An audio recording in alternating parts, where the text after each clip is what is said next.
नमस्कार। हमने अध्याय में पिछली कक्षा में हमने पढ़ा था पर्यावरण के बारे में, पर्यावरण के विविध आयामों के बारे में। पर्यावरण किस तरह से हम सभी को प्रभावित करता है, आसपास के वातावरण को प्रभावित करता है और साथ ही प्रकृति को किस तरह से प्रभावित करता है, उसकी हमने कुछ तथ्यों, कुछ आयामों के बारे में चर्चा की थी। इसी के साथ ही हमने उसके अंदर देखा था कि खाद्य जाल, खाद्य श्रृंखला किस तरह से कार्य करती है, जो कि एक परिस्थिति का निर्माण करती है, किस तरह से पारिस्थितिकी कार्य करती है, इसके बारे में भी हमने चर्चा की थी। इसी के साथ हमने सोशो कल्चर, जो समाज का और संस्कृति का जो पर्यावरण पर प्रभाव है, उसका क्या फैक्टर्स हैं, क्या फोर्सेस हैं और क्या उसके पावर्स हैं, इसके बारे में हमने चर्चा करी थी। इसी के साथ ही हमने जाना था कि पर्यावरण का जनसंख्या वृद्धि पर क्या प्रभाव पड़ता है, जनसंख्या वृद्धि पर्यावरण को किस तरीके से प्रभावित करती है और इसका मूल कारण क्या रहा है। पर्यावरण वातावरण का के ऊपर आने वाली विविध घटनाओं को प्रेरित करता है, साथ ही ये भी बताता है कि हम किस तरह पर्यावरण को एक अच्छा रूप दे सकते हैं, जो कि वर्तमान समय की आवश्यकता है। ये हमारे पिछले अध्याय में बहुत सारी बातें बताई गई थी, जो कि केवल पर्यावरण से संबंधित थी। ये यूनिट 1 का कुछ एक पार्ट था। आज हम यूनिट 1 के इकाई 1 के अंतर्गत ही हम दूसरा पार्ट पढ़ेंगे, जिसके अंदर आता है जैव विविधता और पर्यावरण शिक्षा। जैव विविधता, जैव विविधता जैसे कि आप सभी जानते हैं कि जैव मतलब जीव जगत से आता है और विविधता जिसमें अनेक रूप देखे जाते हैं। विविधता एक अनेक रूपों का एक समूह होता है, जैव विविधता बोली जाती है। जैव विविधता को अंग्रेजी में बोलते हैं बायोडाइवर्सिटी, BIODIVERSITY, बायोडाइवर्सिटी। बायोडाइवर्सिटी को हम अलग अलग रूपों में देखते हैं। उसकी विविधता कई रूपों में मापी जाती है। पादप के रूप में भी विविधता होती है, जंतुओं के रूप में भी विविधता होती है, मानव के रूप में भी विविधता होती है, उसकी संस्कृति के रूप में भी विविधता। जैव विविधता की संस्कृति भी अलग अलग रूपों में देखी जाती है, जिसमें विभिन्न जातियां, विभिन्न प्रजातियां अलग अलग रूपों में प्रकृति में रहकर अपना कार्य करती हैं। उसे जैव विविधता कहा जाता है। जैव विविधता का सबसे पहले सर्वप्रथम प्रयोग नॉर्स और मैनस ने 1980 में किया था। नॉर्स और मैनस एक सबसे पहले विशेषज्ञ माने जाते हैं, जिन्होंने जैव विविधता को एक स्थान दिया, एक रूप दिया और एक आकार दिया। और इसी के साथ ही उन्होंने बहुत सारे प्रयोग किए, जिसमें 1985 में डब्ल्यू जी रोजन है, उन्होंने भी इसके लिए बहुत ज़्यादा प्रयास किया और बहुत कुछ सोच विचार करके उन्होंने जैव विविधता के विभिन्न पक्षों को हमारे सामने प्रस्तुत किया। रॉसेन के अनुसार और संयुक्त राष्ट्र संघ ने भी इसके लिए बहुत सारे जैव विविधता को लेकर के प्रयास किए हैं, जिसमें विभिन्नताएं जो पादप की और जंतुओं की देखी गई हैं, लाखों रूपों में देखी गई, लाखों करोड़ों रूपों में देखी गई हैं। हम सभी जानते हैं कि व्यक्ति की जो जीनीय संरचना होती है वो बहुत विविध रूपों में पाई जाती है। एक व्यक्ति के अंदर अगर एक जीन होता है, वो जीनों के साथ ही अलग अलग उसके रंग आते हैं, उसके रूप आते हैं, उसमें गुण आते हैं, उसमें अवगुण आते हैं। ये सारी चीजें हमारी प्रकृति के द्वारा ही परिभाषित की गई है। और इसी के साथ ही ये भी देखा जाता है कि किस तरह से हमारा जैव मंडल कार्य करता है। जैव मंडल के अंदर जीव और पादप के साथ ही जल मंडल, स्थल मंडल, वायुमंडल, जिसके बारे में हमने पिछले भी अध्याय में चर्चा की थी, वही चीजें जैव विविधता के साथ भी जुड़ी हुई हैं, जो कि जीवों की विविधता को बताती हैं। जैव विविधता वनों के रूप में ज्यादा देखी जाती है। जो वन क्षेत्र है, वनों क्षेत्रों के अंतर्गत अगर विविधता की बात करें, अलग अलग तरह के पेड़ पौधे, उनकी अलग अलग प्रजातियां, साथ ही पशुओं के आधार पर अगर देखें तो पशुओं में भी अलग अलग प्रजातियां पाई जाती हैं, अलग अलग नस्लें पाई जाती हैं, जो कि उनकी जैव विविधताओं को बताती हैं। जैव विविधता अगर विश्व के आधार पर देखे जाए, सबसे ज्यादा अक्षांशीय रेखाएं, जो आप सभी जानते हैं कि हमारी जो विश्व विश्व का जो एक मैप होता है, मैप के अंदर अक्षांश रेखाएं और देशांतर रेखाएं बताई गई हैं। अक्षांश रेखाओं पर ज्यादा जैव विविधताएं पाई जाती हैं, क्योंकि वहाँ का जलवायु परिवर्तन, जलवायु का कारण, ये सारे प्रभाव देखे जाते हैं। और जो ध्रुवीय क्षेत्र है, विश्व का जो ध्रुवीय क्षेत्र है, ध्रुवों पर ये देखा जाता है कि वहाँ पर जैव विविधता नहीं पाई जाती है। अर्थात हम समझ सकते हैं कि वहाँ का पानी का क्षेत्र बहुत ज्यादा होता है। वहाँ पर न तो पादप की मात्रा इतनी ज्यादा होती है, न जंतुओं की मात्रा होती है, और न ही मनुष्य वर्ग वहाँ पर अधिक मात्रा में रहता है। कुछ परसेंट माना जाता है कि ध्रुव क्षेत्र में मानव तत्व का, प्रजातियों का और जीवों का, इन सब का स्थायित्व पाया जाता है। इसी के साथ ही जैव विविधता के अंतर्गत हम पारिस्थितिकी तंत्र के संतुलन को देखते हैं। पारिस्थितिकी तंत्र प्राणियों में होता है, जीव जंतुओं में होता है और साथ ही सूक्ष्म जीवधारियों में भी देखा जाता है कि पारिस्थितिकी किस तरह से उसको प्रभावित करती है। 1992 में ब्राजील देश में इसके लिए बहुत ज्यादा प्रयास किए गए थे और इसके लिए एक सम्मेलन आयोजित किया गया था, जो कि जेनेरो में आयोजित किया गया था, जिसे पृथ्वी सम्मेलन बोला जाता है। और पृथ्वी सम्मेलन में मुख्य पक्ष जो रखे गए थे पर्यावरण के अंतर्गत वो थे जैव विविधता से संबंधित। जैव विविधता के सभी पक्षों को बताया गया था और इसी के साथ ही इसमें जोहान्सबर्ग शहर में भी 2002 में आयोजित की गई सम्मेलन में जो हुआ था, द्वितीय सम्मेलन हुआ था, उसके अंदर भी वैश्विक पर्यावरणीय साझेदारी पर्यावरण के रूप में दोहन हो रहा है। उसका जो लाभ जो पर्यावरण के लिए न पढ़कर उसका दुष्परिणाम देखे जा रहे हैं, उसके ऊपर भी सम्मेलन विश्व स्तर पर देखे जाते हैं। इसी के साथ ही हम देखते हैं कि बायोडायवर्सिटी के बहुत सारे प्रकार हैं। बायोडायवर्सिटी के प्रकार में 3 प्रकार मुख्य रूप से होते हैं। स्पेशल बायोडायवर्सिटी, स्पेशल बायोडायवर्सिटी जो कि जातीय विविधता के आधार पर डायवर्सिटी होती है। जातीय विविधता जैव विविधता के आधार पर देखी जाती है। जातीय विविधता को हम इस तरह से परिभाषित कर सकते हैं कि जीवधारियों में एक जैसे समूह आसपास में स्वतंत्र रूप में रहते हैं। जो जीवधारी हैं उसका स्वतंत्र रूप में रहना ही, और साथ ही और उनके अंदर ये देखा जाता है कि जाति का एक समूह होता है जिसमें स्वतंत्र रूप से प्रजनन करते हुए उर्वर संतानें पैदा की जाती हैं। और इसी के साथ ही किसी भी स्थान पर विशेष पर मिलने वाली ये जातियां मुख्य रूप से होती हैं। इसे बोलते हैं स्पेशल डायवर्सिटी। स्पेशल डायवर्सिटी को भी हम अलग अलग रूपों में देखते हैं। विश्व के अंतर्गत 30 लाख से 3 करोड़ तक में जैव विविधताएं देखी गई हैं, और जिसके आधार पर वैज्ञानिकों द्वारा केवल 14 लाख ही जैव विविधताओं को माना गया है और उसकी खोज की गई है, उसकी प्रजातियों के बारे में जाना गया है। जो जातीय विविधता है ये 3 रूपों में देखी जाती है, अल्फा, बीटा, गामा। आपने इस रेजेस के बारे में भी आपने सुना होगा कि अल्फा होता है, बीटा होता है और गामा। ये किरण है, इसी के आधार पर ही आंकलन किया गया है कि जैव विविधता के 3 रूप हैं। जैव विविधता के अंतर्गत जो स्पेशल जातीय विविधता है वो 3 रूपों में कार्य करती है। जो अल्फा विविधता है जो कि एक समूह के अंदर देखी जाती है। उस समूह के अंदर सबसे बड़ी बात आती है जाति की समानता, जाति की संपन्नता निर्भर करती है। सारी जातियां एक ही समान वर्ग की होती हैं। मान लीजिए किसी एक प्रजाति की बात करें कि एक प्रजाति की बात करें तो उसके अंतर्गत हम फूलों के अंतर्गत भी हम प्रजातियां ले सकते हैं, जैसे गेंदे का फूल है।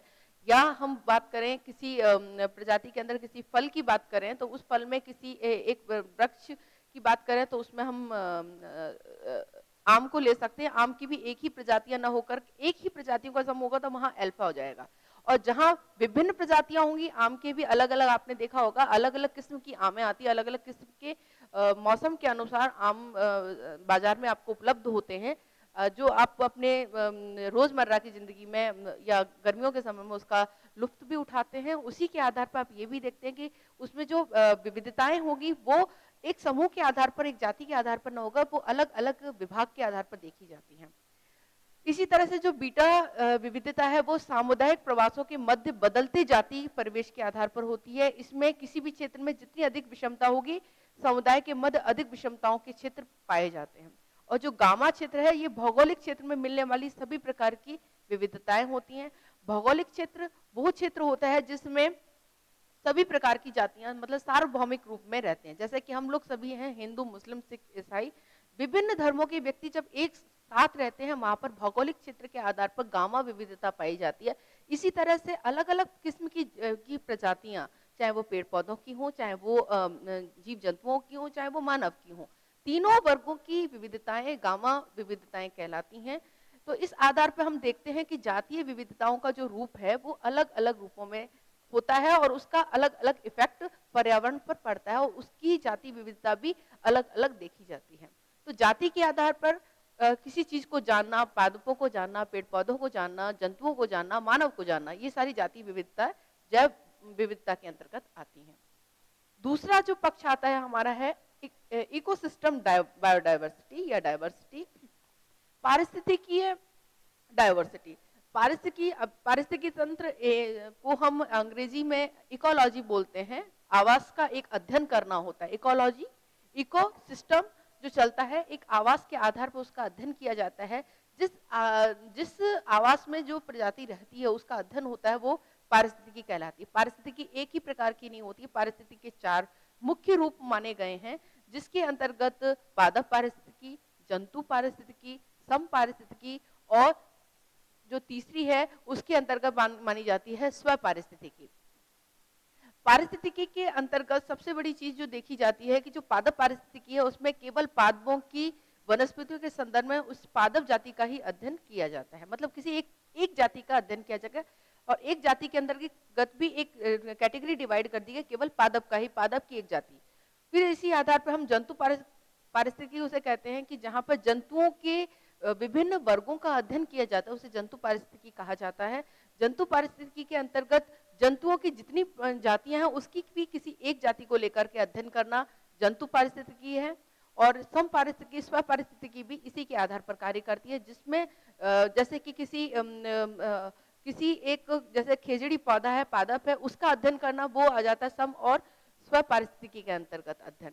तो पादप और जंतुओं का अध्ययन और साथ ही सम पारिस्थितिकी और स्व पारिस्थितिकी, इसी के आधार पर पारिस्थितिकी का अध्ययन किया जाता है। और ये देखा जाता है कि इसमें जैव विविधता किस आधार पर पाई जाती है।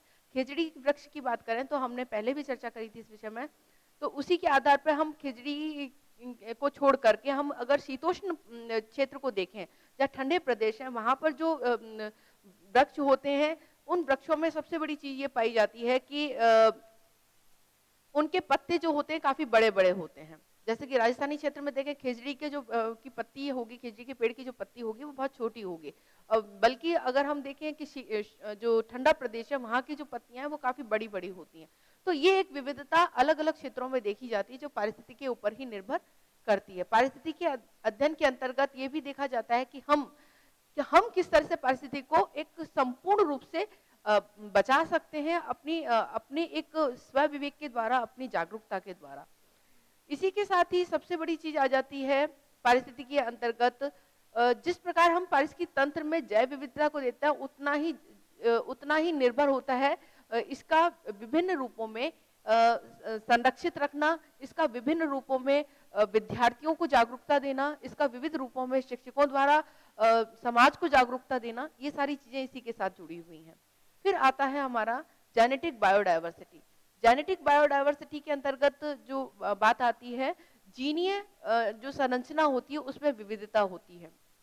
जैसे गेहूं की भी विभिन्न किस्में होती हैं, विभिन्न किस्मों के आधार पर हम जाति की अलग अलग नस्लों के बारे में, अलग अलग प्रजातियों के बारे में जान पाते हैं। इसमें अनुवांशिकी के अंतर्गत जीनीय जो संरचना होती है वो भी एक अलग अलग रूपों में होती है। इसी के आधार पर हम देखते हैं कि रंग रूप के आधार पर जो मानव है, जो वन क्षेत्र है, इन सबों में भी, प्राणियों में भी रंग और गुण के आधार पर विविधता पाई जाती है, जिसमें प्रत्येक जीवधारी पाया जाता है। उदाहरण के लिए अगर देखें, माइकोप्लाज्मा है जिसमें लगभग 450 से लेकर 700 जीन पाए जाते हैं और इकोकोलाई में 4000 से के लगभग जीन पाए जाते हैं। और इन जीनों के आधार पर ही हम देखते हैं कि दूसरे तरह के, जैसे चावल के पौधे में 32 से लेकर 50,000 तक के जीन, ड्रोसोफिला में 13,000 तक के जीन, और इसी के साथ ही अगर हम देखते हैं मानव के अंदर लगभग 45,000 के लगभग जीन पाए जाते हैं। इन जीनों की विशेषताएं अलग अलग होती हैं। जैसे मानव के अंदर भी देखें तो अगर किसी बालक की हाइट नहीं बढ़ रही है तो उसका मुख्य कारण है कि उसको अपने आनुवंशिक रूप में जो चीजें प्राप्त हुई हैं, जो जीन प्राप्त हुए हैं, वो उस अवस्था को बढ़ा नहीं पा रहे हैं, क्योंकि उसे अपने माता पिता के द्वारा वही जीन प्राप्त हुए हैं जो उनके माता पिता के अंदर थे। तो इस तरह की ये विविधता आनुवंशिक विविधता कहलाती है, जिसे कि जेनेटिक सिस्टम बोला जाता है। आनुवंशिक विविधता में एक सबसे बड़ी जो बात आती है कि आबादी वातावरण के अनुसार ढल जाती है और प्राकृतिक वर्ण भी होता है।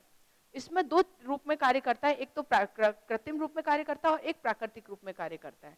और आधुनिक काल में जैव विविधता का सबसे बड़ा अनुप्रयोग जीनों के आधार पर किया जाता है। जीन डेवलप किए जाते हैं और जीन के आधार पर जातियां, समुदाय और परिस्थिति की विविधता देखी जाती है। आनुवंशिक विविधता में उत्पत्ति पर्यावरणीय विविधता के आधार पर मानी जाती है और इसका खतरा, इसमें सबसे बड़ी चीज है किसी भी जीन की विलुप्तता उसी के अनुरूप ही उतना ही समग्र रूप से ज्यादा पारिस्थिति का निर्माण नहीं करने में सहयोग करता है और साथ ही उसका अनुकूलन करने में हमेशा असमर्थ रहता है।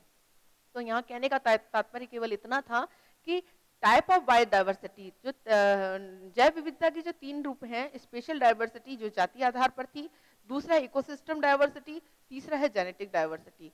जेनेटिक डाइवर्सिटी जो कि इकोसिस्टम और स्पेशल डाइवर्सिटी दोनों के अंदर प्रयोग में आती है, जो कि जीनी रूप में होती है। फिर है लेवल ऑफ बायोडाइवर्सिटी, बायोडाइवर्सिटी का स्तर। इसका स्तर भी 3 रूपों में देखा जाता है। पहला जो स्तर होता है वैश्विक स्तर, वैश्विक स्तर पर बायोडाइवर्सिटी देखी जाती है, राष्ट्रीय स्तर पर बायोडाइवर्सिटी देखी जाती है, और लोकल लेवल बायोडाइवर्सिटी जो कि राज्य व राष्ट्रीय स्तर पर बायोडाइवर्सिटी देखी जाती है। वैश्विक स्तर की अगर हम बात करते हैं तो उसमें लगभग पृथ्वी पर ये वैज्ञानिकों द्वारा आकलन है, जिसके अंदर ये देखा जाता है कि जीव जंतु में लगभग 50 लाख प्रजातियां पाई जाती हैं। जीव और जंतु को दोनों को मिलाकर के बता रही हूं मैं कि 50 लाख प्रजातियां पाई जाती हैं। इन प्रजातियों में के आधार पर ही प्रदेशों का बंटवारा किया जाता है। अब आप देखते हैं कि विश्व में भी अलग अलग तरह के, जैसे साइबेरियन पक्षी हैं, वो भी साइबेरिया से आते हैं, वहां की प्रजातियां बहुत अलग होती हैं, और जब इनका भारत में आने का समय होता है उस समय जलवायु परिवर्तन के आधार पर वो यहाँ आते हैं। इसी आधार पर हम वैश्विक विविधता को हम मुख्य रूप से 3 भागों में बांटते हैं। आर्किटोजिया क्षेत्र जो होता है, जिसमें नियोजिया क्षेत्र है और नोटोजिया क्षेत्र है। 3 ये क्षेत्र हैं। इसी 3 क्षेत्रों के आधार पर पैलियोट्रिक क्षेत्र जो कि यूरोपीय क्षेत्र होता है, और इसमें साइबेरियन जो कि शीतोष्ण जलवायु, आप जानते हैं कि साइबेरिया का जो क्षेत्र है वो शीतोष्ण मतलब ज्यादा ठंडा प्रदेश का क्षेत्र है, उसमें पैलियोट्रिक जो पैलियोट्रिक क्षेत्र में आने वाले जो जीव हैं वो वहां रहते हैं, और जो कि ठंडाई के आधार पर उनमें कुछ कशेरुकाएं हैं, जो लगभग 135 वंश की कशेरुकाएं वहां पाई जाती हैं। उन कशेरुकाओं के आधार पर शीतोष्ण जो घास का स्थल है वो भी कार्य करता है। दूसरा जो है इथियोलॉजिकल या इथियोपिकल प्रदेश होता है। इथियोपिकल प्रदेश के अंतर्गत पूर्वी अफ्रीका आ जाता है, पश्चिमी अफ्रीका आ जाता है, उत्तरी अफ्रीका। अफ्रीका आप जब भी जानते हैं कि अफ्रीकन जो व्यक्ति होते हैं वो काफी उनका जो शरीर का रंग होता है वो बहुत ज्यादा डार्क होता है, ब्लैक होता है, क्योंकि आप जानते हैं कि वो गर्म प्रदेश के अंतर्गत आता है। गर्म प्रदेश को बोल सकते हैं उष्ण कटिबंधीय क्षेत्र, जहां पर गर्मी की मात्रा ज्यादा होती है, और इसी आधार पर वहां पर लगभग स्थलीय जो कशेरुकाएं 161 वंश के पाए जाते हैं। कशेरुकी जो जीव होते हैं वो 161 वंश के होते हैं। उसके आधार पर कई तरह के पक्षी होते हैं, जिसमें पक्षियों में हेलमेट पक्षी होता है, हैमर हेल्डर्स शुबिन नामक एक जो पक्षी है वो भी आते हैं, सरीसृप भी आते हैं। सरीसृप के अंतर्गत भी बहुत सारे इसका जीव आते हैं, जिसमें सांप है, गौसिका है, और अंडे देने वाले जो जीव हैं वो सारे सरीसृप के अंतर्गत आते हैं। उसी के आधार पर विशिष्ट जो जीव होते हैं उसके अंतर्गत फेंफड़े वाले, जैसे विद्युत मछली है, जिसमें आप विद्युत मछली के बारे में भी आपने छोटी कक्षाओं में भी पढ़ा होगा, 10th में भी पढ़ा है, 12th में भी पढ़ा है, जिसमें एक बिजली का स्पार्किंग जैसा माना जाता है। ऐसा बोला जाता है कि जो वो मछली जब समुद्र में चलती है तो उसका जो एक बिजली का सा जो एक करंट का सा जो प्रभाव होता है, उसकी जो स्पीड होती है वो भी उसी आधार पर कार्य करती है। डॉल्फिन है, इसके बारे में भी आपने देखा होगा, डॉल्फिन बहुत ऊंचाई पर छलांग लगा करके नीचे आती है। तो ये एक विशिष्ट जीवों की विविधताएं होती हैं, जिस हर जीव की अपनी एक विविधता है। इसी तरह से हम ब्लू व्हेल की बात करें, वो भी आप छोटी कक्षाओं में पढ़ के आ चुके हैं, वो भी एक वैश्विक स्तर पर विविधता देखी जाती है, जो कि लगभग 90 हाथियों के बराबर उसका वजन होता है। तो आप अंदाजा लगा सकते हैं कि कितनी विविधता हमारे इस जीवीय क्षेत्र में पाई जाती है। इसी तरह से हम जो तीसरी जो कैटेगरी इसके अंदर आती है, ओरिएंटल प्रदेश, जो इंडियन क्षेत्र हैं, जिसके अंतर्गत है भारत है, बर्मा है, श्रीलंका है। आप जानते हैं कि भारत के पास का जो पड़ोसी देश के अंतर्गत श्रीलंका को पड़ोसी देश के अंतर्गत माना जाता है, और इसी के अंतर्गत सुमित्रा जावा है क्षेत्र है, चीन का क्षेत्र है, हिंदी चीन है, आदि जो क्षेत्र हैं ये इस क्षेत्र के इंडियन क्षेत्र के अंतर्गत आते हैं। और इंडियन क्षेत्र में जो हिमालय का जो क्षेत्र है उसको भी इसके अंदर शामिल किया गया है, क्योंकि आप जानते हैं कि हिमालय में उष्ण कटिबंधीय हिमालय का जो क्षेत्र है, और अगर राजस्थान का जो क्षेत्र है, क्योंकि ये पूर्वी क्षेत्र के अंतर्गत आ जाता है, हिमालय उत्तरी क्षेत्र के अंतर्गत आता है, फिर अगर हम पश्चिमी क्षेत्र की बात करें उस समय उस जगह के क्षेत्र बहुत अलग होते हैं, और दक्षिणी क्षेत्र की बात करें तो उसमें महाराष्ट्र है, तमिलनाडु है, कर्नाटक है, ये सारे क्षेत्र आ जाते हैं।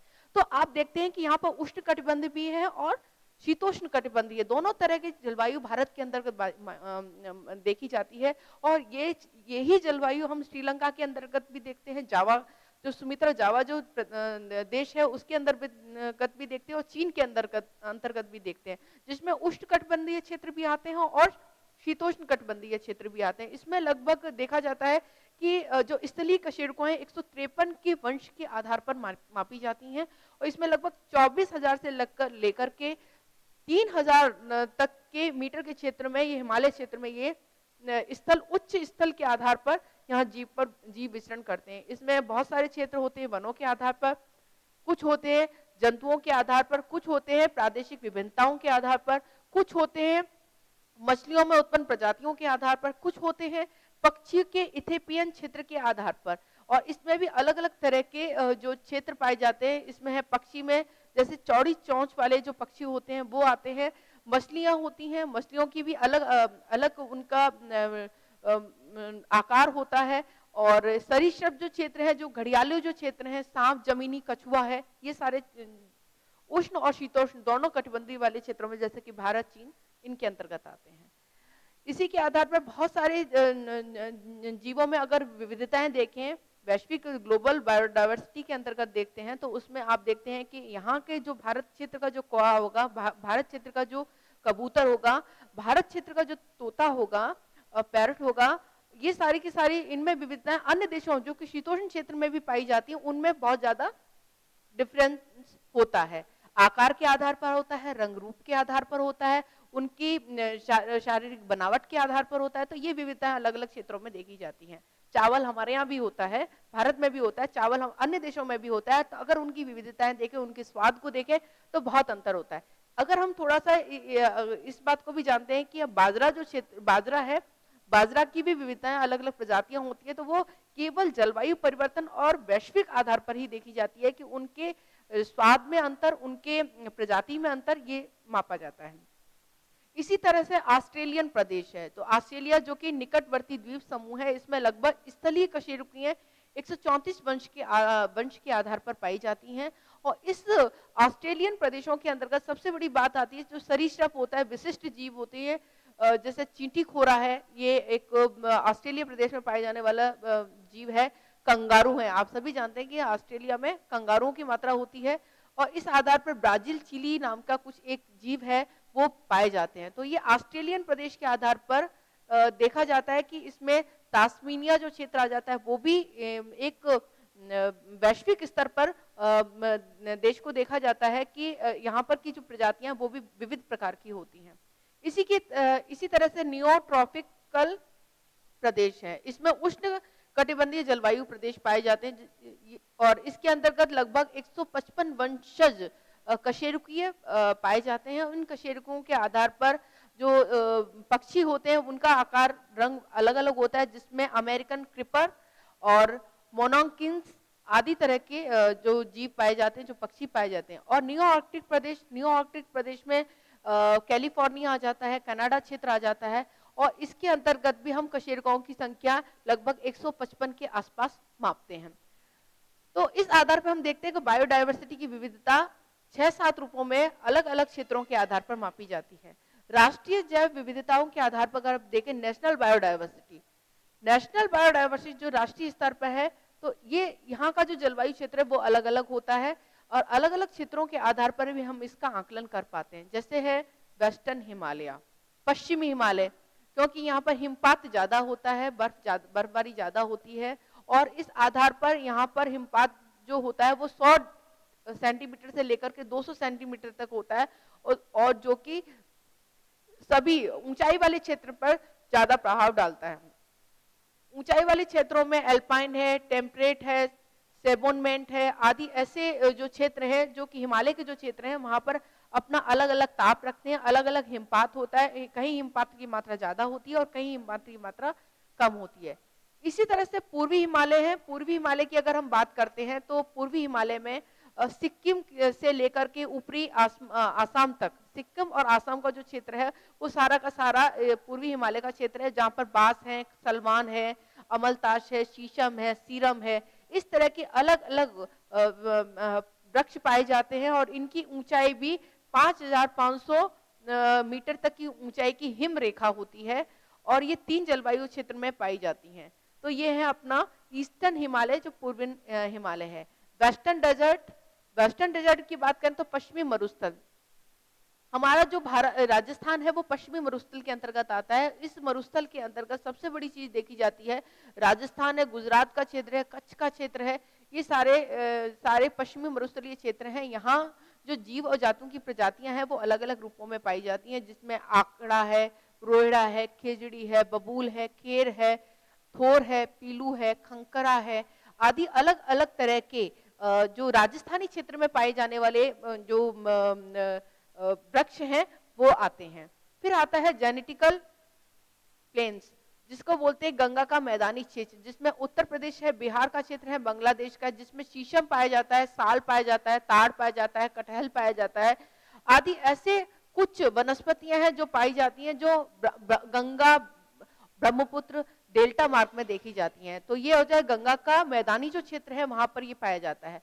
फिर आता है central India and plains of Sindhu and Sutlej, मध्य भारत तथा सिंधु सतलज का जो मैदान है इसमें भी अलग अलग तरह की प्रजातियां पाई जाती हैं, जो कि भारत के अंतर्गत देखी जाती है, राष्ट्रीय स्तर पर देखी जाती है।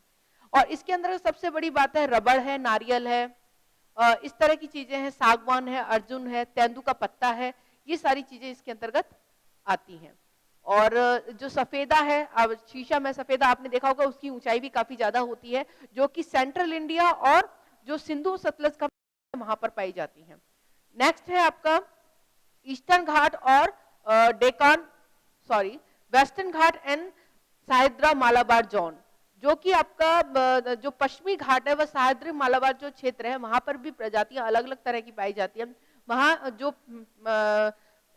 वृक्षों का जो का उत्पादन होता है, या वृक्ष जहां वहां पनपते हैं वो अलग अलग तरह के होते हैं, जिसमें नारियल है, सुपारी है, कटहल है, काली मिर्च है, ऐसी जो चीजें हैं वो वेस्टर्न घाट के अंतर्गत पाई जाती हैं, जो पश्चिमी घाट है। पूर्वी घाट व दक्षिणी घाट के अंतर्गत चंदन के वन पाए जाते हैं। ईस्टर्न घाट एंड डेकान प्लेटू, इसके अंतर्गत हम देखते हैं कि चंदन के जो वन पाए जाते हैं, चंदन की लकड़ी ज्यादा से ज्यादा, आप सभी जानते हैं कि चंदन की लकड़ी का उपयोग अलग अलग रूपों में किया जाता है, जिसका ज्यादा से ज्यादा उपयोग व्यक्ति अपने भौतिक संसाधनों के उपयोग में ज्यादा करता है। इसी के आधार पर हम देखते हैं आसाम और मेघालय। आसाम को अपन के अंतर्गत देखें तो उष्ण सदाहवारीय वन पाए जाते हैं, और इसके साथ ही उप उष्ण नम्र तापमान वाले क्षेत्र के वृक्ष पाए जाते हैं। इन वृक्षों के अंतर्गत सबसे बड़ी चीज आती है रबर्ट्स्टा, ये एक तरह का बांस है और इसमें कई तरह की प्रजातियां पाई जाती हैं। इसी के साथ ही शहतूत है, साल है, टीक है, देवदार के वृक्ष हैं, कीट भक्षी वृक्ष हैं, और फर्न है, आर्किटिका है, चीड़ है। ऐसे अलग अलग प्रकार की वनस्पतियां इस आसाम और मेघालय वाले क्षेत्र में देखी जाती हैं। अंडमान और निकोबार द्वीप समूह, आप जानते हैं कि ये दोनों के अंडमान निकोबार जो द्वीप समूह है, लगभग अंडमान के अंतर्गत 204 और निकोबार में लगभग 22 द्वीपों की संख्या शामिल की गई है, और ये एक दुर्लभ तथा विशेष क्षेत्रीय यहाँ पर प्रजातियां पाई जाती हैं, पादप की प्रजातियां होती हैं, जिसमें सदाबहार के वन भी आ जाते हैं, तटीय वन भी आ जाते हैं, और इसके अलग अलग नाम है, जिसमें एबिसिनिया, ब्रुग्रिएरा आदि ऐसे विभिन्न प्रकार की पादप जातियां पाई जाती है, जो अंडमान और निकोबार, अंडमान निकोबार क्षेत्र, वो पूरा क्षेत्र जो है वो समुद्री इलाकों से घिरा हुआ है, जिस क्षेत्र में मैगवान वन भी पाए जाते हैं।